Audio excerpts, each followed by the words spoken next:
तेव्हा माझी आई, माझ्या आईचं लग्न झालं होतं तर माझी आई, माझे वडील दीक्षाभूमीवर आले होते. तेव्हा आले होते का? आले होते. होते. हो. तुमचे आई वडील तेव्हा जिवंत होते का? हो, हो, हो. माझी आई म्हणे ना, ज्या दिवशी म्हणे बाबासाहेबांनी दीक्षा घेतली त्या दोघे जण आलो तुम्ही दीक्षाभूमीवर. हो का? हो. दीक्षा भूमि भारत में बौद्ध धम्म का एक प्रमुख केंद्र है। यहाँ बौद्ध धम्म की पुनरुत्थान हुआ है। महाराष्ट्र राज्य की उपराजधानी नागपुर शहर में स्थित इस पवित्र स्थान पर बोधिसत्व परम पूज्य डॉक्टर भीमराव अंबेडकर जी ने 14 अक्टूबर सम्राट अशोक विजयादशमी के दिन 1956 को पहले महावीर चंद्रमणि से बौद्ध धम्म दीक्षा लेकर अपने 5 लाख से अधिक अनुयायियों को बौद्ध धम्म की दीक्षा दी थी। त्रिशरण पंचशील और अपनी 22 प्रतिज्ञाएं देकर डॉक्टर अंबेडकर ने दलितों का धर्म परिवर्तन किया। अगले दिन फिर 15 अक्टूबर को 2 लाख से अधिक लोगों को बौद्ध धम्म की दीक्षा दी और स्वयं भी फिर से दीक्षित हुए। देश तथा विदेश से हर साल यहाँ 25 लाख से अधिक अम्बेडकरवादी और बौद्ध अनुयायी आते हैं।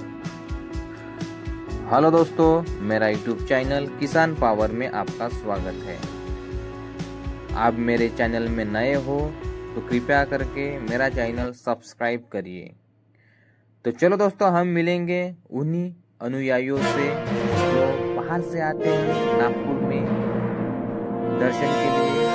हम उन्हीं से सीधा बात करेंगे। बोला. कुठून आले?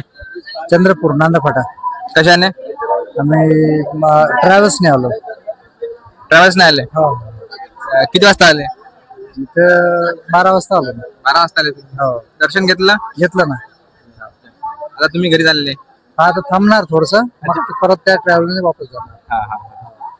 कसं वाटलं तुम्हाला दर्शन घेऊन? खूप म्हणजे प्रसन्न वाटते, म्हणूनच आम्ही इथे आपला एक मोठा जनसमुदाय दिसतो आणि म्हणजे धम्माचं इथं दर्शन होते, भगवान बुद्धाचं, बाबासाहेबांचं ते स्मरण होते, लेकरांना आठवण होते. माझ्या ह्या मुलीनं पाहिलं नव्हतं, पहिल्यांदा पाहिले, चांगले दर्शन करून द्यायचं होतं. हा, तर तुम्ही नवीन पिढीला काय संदेश द्याल?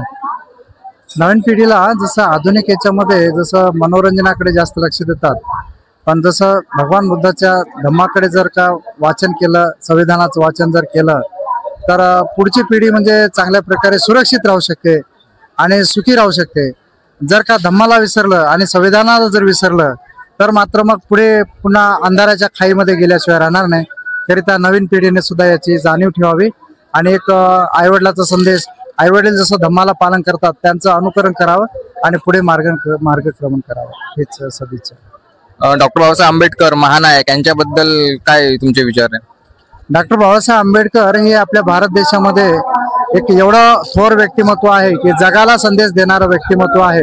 ते विश्वरत्न झालेले आहेत आणि जसं भारतामध्ये त्यांची किंमत केली नव्हती, इथल्या मनुवादामुळे किंमत नाही केली, परंतु न्यूयॉर्कने, अमेरिकेने त्यांना सिम्बॉल ऑफ नॉलेज दिलेला आहे आणि जगामध्ये ते एक म्हणजे तत्वज्ञानी म्हणून एक महान म्हणून ओळखल्या जाते.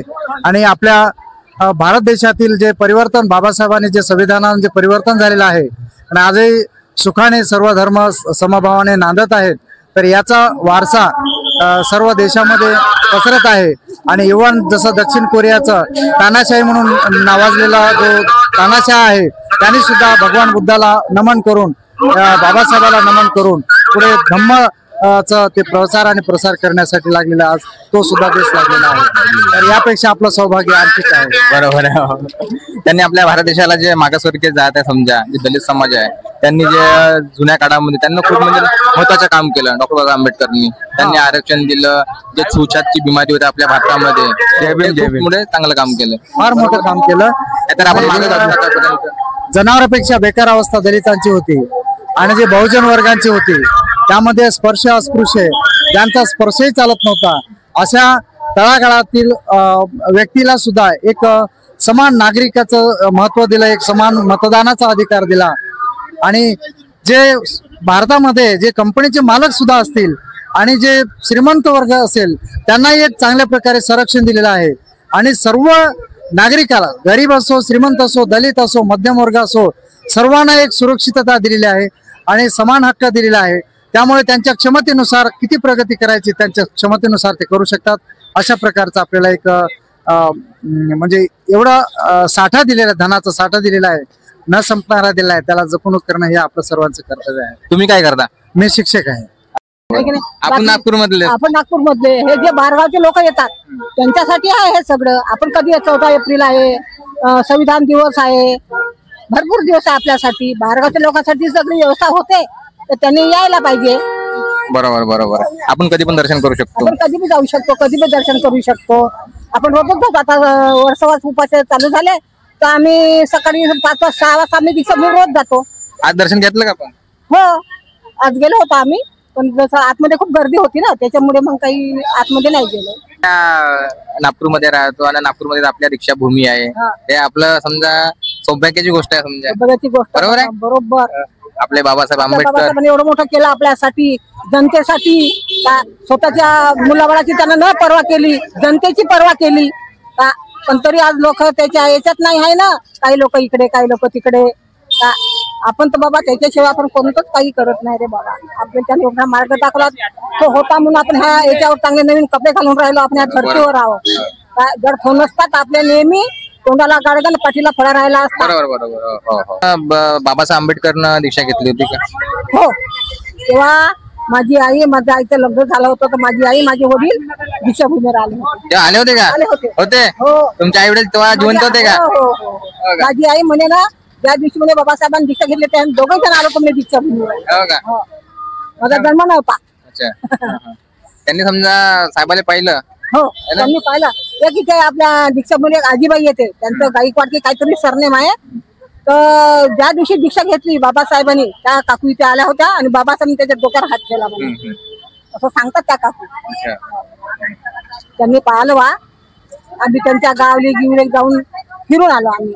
डॉक्टर साहेब आंबेडकर हे 14 ऑक्टोबर 1956 मध्ये त्याने दीक्षा घेतली होती. तर त्या दिवशी त्यांनी लाखोच्या संख्येने सोबत आणले होते लोक.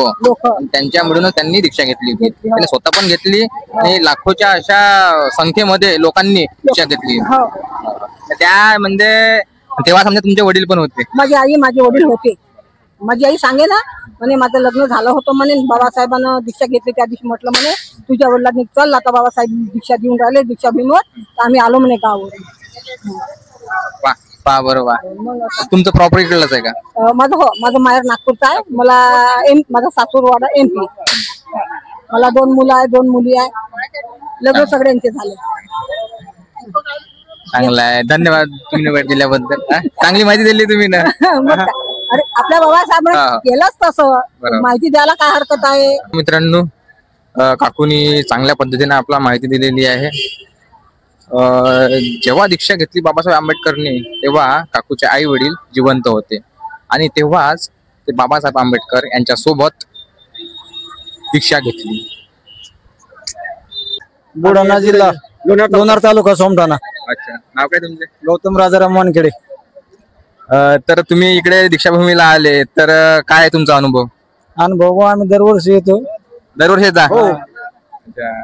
काय बघितलं तुम्ही इकडे? दीक्षा दर्शन घेतलं? दर्शन घेतलं. मनाला समाधान वाटलं एकदम. समाधान? हो, मनाला समाधान वाटलं, शांती मिळते. दरवर्षी येता तुम्ही? दरवर्षी, प्रत्येक वर्षी येतो. तर तुम्ही त्या दीक्षाभूमीच्या आतमध्ये गेलात, काय बघितलं? मग ते बाबासाहेबांचे ते अस्थि ठेवलेले, त्याचं दर्शन घेतलं स्तूपामध्ये आणि एकदम शांत आणि वातावरण आहे, छान आहे एकदम. मन एकदम आनंद वाटतो मनाला. गर्दी किती आहे? गर्दी पण खूप आहे. गर्दी दुरून दुरून लोक येतात. हो, खूप बिहार, MP मध्ये, अदर कंट्री मधले येतात. अदर कंट्री मध्ये पण आहे. China, Bhutan, Nepal, Thailand, Japan मध्ये पण सुद्धा लोक येतात. तर आता तुम्ही कशाने आले? आम्ही ट्रेनने आलो. ट्रेनने आले. परत कधी जाण? आता उद्या सकाळी आम्ही ट्रेन धरणार. रात्रीला इथे आणखीन जास्त म्हणजे मोठ्या प्रमाणामध्ये गर्दी असते आणि कार्यक्रम बी असते. ठीक आहे. तर त्याचा तुम्ही लाभ नाही घेणार का? नाही, आज रात्री मुक्काम असणार इथे आमचा. लाभ आम्ही घेणार ना. आज कार्यक्रमाचा लाभ घेणार आम्ही रात्रीला. रात्रीला. नाही, थांबा तुम्ही. रात्रीला म्हणजे ना खूप चांगला इथे कार्यक्रम असतो आणि भाषण आणि प्रवचन. डॉक्टर बाबासाहेब आंबेडकर काय मत आहे तुमचं, काय होते ते? आता डॉक्टर बाबासाहेब आंबेडकर संपूर्ण म्हणजे जे भारत देश आहे, संपूर्ण भारत देशाला त्यांनी एक उपाधी दिलेली आहे ना, जीवन कसं जगायचं, काय जगायचं. त्यांनी म्हणजे ना असे जे मागासवर्गीय जे जात आहे त्यांना आरक्षण दिलं, त्यांना पुढे देऊन घेतलं. आमचा बॅकवर्ड दलित समाज खूप मागे होता, त्यांच्यामुळे पुढे गेला. शिक्षणाची त्यांनी खूप व्यवस्था केली दलितासाठी. मला सांगा, आता हे जे आपले महानायक आहे यांच्यासारखा माणूस होईल का समोर? आता कधी शक्यच नाही. हो, तर तुम्ही बघू शकता बहुत सारी इथे गर्दी आहे. काकाजी सोबतच आहे घेऊ. जय भीम काकाजी. जय भीम. अरे बापरे, कुठून आले तुम्ही? आम्ही औरंगाबाद. अरे बापरे, जिल्हा ग्रामीण भागात. हा. कशाने आले? आम्ही एकटीने आलो. दर्शन झालं का? हो, दर्शन झालं. किती वाजता? काल 5 वाजता. 5 वाजता. काल दर्शन केलं, आज नाही केलं का? आज बरोबर. दरवर्षी येत आहे? दररोज. कसं वाटतं इथे येऊन? इथं आनंदाची चांगली गोष्ट वाटते. आपलं मन होतं तेव्हा. तुम्ही ट्रेन आले आता? नाही, आम्ही एकटीनेच आलो. जेवण खाऊन झालं? हो. आज गर्दी आहे का? गर्दी कमी आहे का जास्त आहे? नाही, आज जास्त आहे, काल कमी होती. आज जास्त गर्दी. तर तुम्ही समजा दरवर्षी इथे येतात, तर डॉक्टर बाबासाहेब आंबेडकर यांनी या दिवशी दीक्षा घेतली तर कोणत्या दिवशी माहिती आहे का तुम्हाला तारीख? 14 तारखेला येते. तुम्हाला सांगतो, रामनवमी. डॉक्टर बाबासाहेब आंबेडकर यांनी 14 ऑक्टोबर 1956 या रोजी दीक्षा घेतली होती. काय बाबासाहेब आंबेडकर यांनी हे महानायक होते, तर कसं काय तुमचा विचार त्यांच्याबद्दल? आमच्या कोणाचा समजा जगाला सुधरून दिला आम्हाला. याला आता आनंद झाला. बरोबर. तर होईन का महानायक, होईन काय समोर यांच्यासारखे? हो, होतील ना. नाही, यांच्यासारखा माणूस होऊ शकते का म्हटलं समोर? आता सध्या तर नाही होऊ शकत, पण पुढं काय आता माग आता पुढं काय हो आता काही वाटत नाही. आता सरी म्हटलं बीज निघायला लागली. बरोबर. त्यांच्यासारखा माणूस नाही होणार आता. आता नाही होणार. सोबत कोण कोण आलं? सोबत आम्ही दोघं चालू येतोय. ठीक आहे, धन्यवाद. जय भीम. जय भीम. जय भीम. जय भीम. कुठून आले? जय गुरुदेव. कहाँ से आए बिहार से गुरुदेव. बिहार से है आप? हाँ, बिहार से. अरे बाप रे, बहुत दूर से जय आए. भीम. हाँ गुरु जी, इसको नाम सुन के हमने का देह उमंग हो गया है कि जय भीम. जय भीम. कैसे आए? ट्रेन से आए, बस से आए? हाँ गुरु जी, गाड़ी से. गाड़ी से आए क्या? हाँ. 3-4 दिन बीत जाते हैं गाड़ी से आने में. 3-4 दिन. हाँ. कैसा लगा यहाँ पे आके? जय भीम. बाबा के फोटो हम सोचने के बड़े ले जाएंगे. यहाँ के फोटो हाँ. भीम बाबा का फोटो यहीं का पुजारी है. अरे ने बुधम शरणम गच्छामि या नहीं, गुड़गुड़े बड़े बना जा.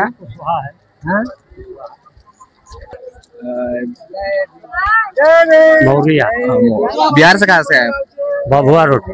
भगवा रोड. भभुआ जिला. यहाँ पे कितने दिन हो फिर? हैं? कितने दिन हुआ पे? कितने दिन यहाँ पे हो गए? हो गया 2 दिन. 2 दिन हो गए? हाँ, 2 दिन. कल जाएंगे. कल जाएंगे आप? हाँ. तो यहाँ पे बाबा साहेब आम्बेडकर ने दीक्षा ली थी. ठीक है. ठीक है. 2 वर्ष आते हैं. हर साल आते हैं आप? हाँ.